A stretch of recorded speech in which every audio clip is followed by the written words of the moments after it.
আসসালামু আলাইকুম, welcome to my channel Nahid daily blog. আশা করি আপনারা সবাই ভালো আছেন। চলে এসেছি আজকে নতুন একটা দিন নিয়ে, নতুন একটি ব্লগ নিয়ে। আজকে দেখতে পাচ্ছেন যে আমরা কোথায় গিয়েছি। দেখতে পাচ্ছেন অনেক বড় বড় কচ্ছপ, তাই না? এগুলোকে কচ্ছপ বলে না, এগুলোকে বলে গজালি মজালি।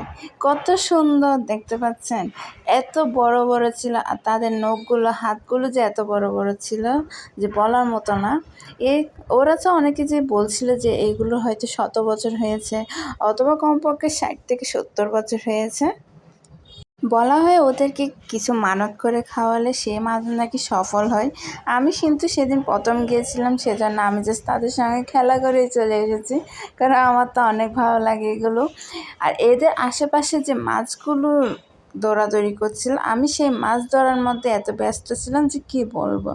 সবাই খাবার দিচ্ছিল আর আমি দেখেছিলাম, কিন্তু পরের দিন আমি যখন গিয়েছিলাম তখন কিন্তু তাদের জন্য খাবার নিয়ে গিয়েছিলাম, কিন্তু তখন তারা ছিল না। এটাই আমার ব্যর্থতা।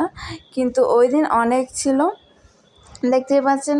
মাথা একবার বাহির করতেছে, একবার ঢুকিয়ে নিচ্ছে। আর যাদের খাওয়া শেষ হয়ে যাচ্ছে তারা সুন্দর মতো আবার চলে যাচ্ছে নিজেদের জায়গায়। আবার যাদের ক্ষুধা লাগছে তারা আবার আসতেছে। এই হলো তাদের কাজ।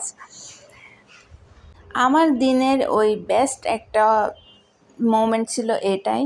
আমার এত ভালো লেগেছে ওই জায়গাটার সাথে, একটা পরিবেশ, সুন্দর একটা পরিবেশ, সাথে আমি মাছগুলো নিয়ে এত খেলা করছিলাম। অনেক অনেক অনেক ভালো লেগেছিল আমার। বেস্ট একটা প্লেস হয়েছে আমার, একটা মন শান্তি করার মতো এই মাজারটাতে। আমার হাজব্যান্ড তো ভিডিও করছিল যে সে আমার জন্য এগুলো স্মৃতি হিসেবে রেখে দিবে, কিন্তু আমি আর কোনো যে প্রিপারেশন ছিল না যে আমি ভিডিওটা করব অথবা আমি আপনাদের সঙ্গে শেয়ার করব, এটার কোনো কথা ছিল না। বাস্ট আমি চিন্তা করলাম যে হ্যাঁ, উনি যখন ভিডিওটা করেছে, যাক আপনাদের সঙ্গে শেয়ার করা যাক, সেজন্য আমি শেয়ার করছি। নাহলে কিন্তু কোনো চিন্তা ছাড়াই আমি এটা, উনি রেকর্ড করেছিল, আমিও করিনি, উনিই করেছিল আসলে। তাছাড়া সেটা কমপ্লিট করার পর আমরা গিয়েছিলাম ওয়ার সেমেন্ট্রিতে। চট্টগ্রাম ওয়ার সেমেন্ট্রি সবাই চেনেন, তাই না? অনেক অনেক অনেক সুন্দর জায়গাটা, একদম গাছগাছালি দিয়ে ভরা সম্পূর্ণ একটা জায়গা। অনেক অনেক অনেক সুন্দর। বিভিন্ন ধরনের গাছ দেখেছি, বিভিন্ন ফুল দেখেছি, সাথে কাঠগোলাপের গাছ দেখেছি, যেটা আমি সহজে কখনো দেখিনি।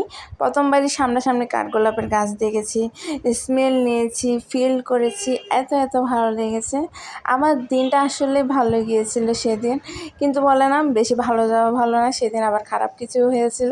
সেটা যা শেয়ারই না করা হোক, ভালোগুলোই শেয়ার করি আপনাদের সাথে। অনেক রকম গাছ ছিল, ফুলের গাছ ছিল। সে আমার জন্য যে কাঠগোলাপের গাছের নিচে পড়েছিল এবং তার একটা কাঠগোলাপ কুড়িয়ে এনেছে আমাকে খুশি করার জন্য, যেটা হাজব্যান্ডের দায়িত্ব আসলে। এই তো আমার দিনটা এতটুকুই গিয়েছিল, সুন্দরই গিয়েছিল আলহামদুলিল্লাহ। খারাপগুলো বাদই দিলাম, ভালোগুলোই আমরা মনে রাখি, তাই না? স্মৃতি হয়ে থাকুক ভালো জিনিসগুলো, ভালো মোমেন্টগুলো, ভালো দিনগুলো। আর এখানে তো অনেক অনেক অনেক গাছ ছিল। তাছাড়া তুলার গাছ ছিল। আমি তো ভাবছিলাম যে এগুলো নিয়ে চাইলে মনে হয় বালিশ বানাতে পারবো। যাই হোক, আমাদের এই কথাবার্তাগুলো বাদ দেন। আর যদি আমার ব্লগগুলো ভালো লাগে অবশ্যই লাইক, শেয়ার, কমেন্ট, সাবস্ক্রাইব করতেও ভুলবেন না। চলে আসবে আর নতুন নতুন ব্লগ নিয়ে আপনাদের জন্য। আল্লাহ হাফেজ।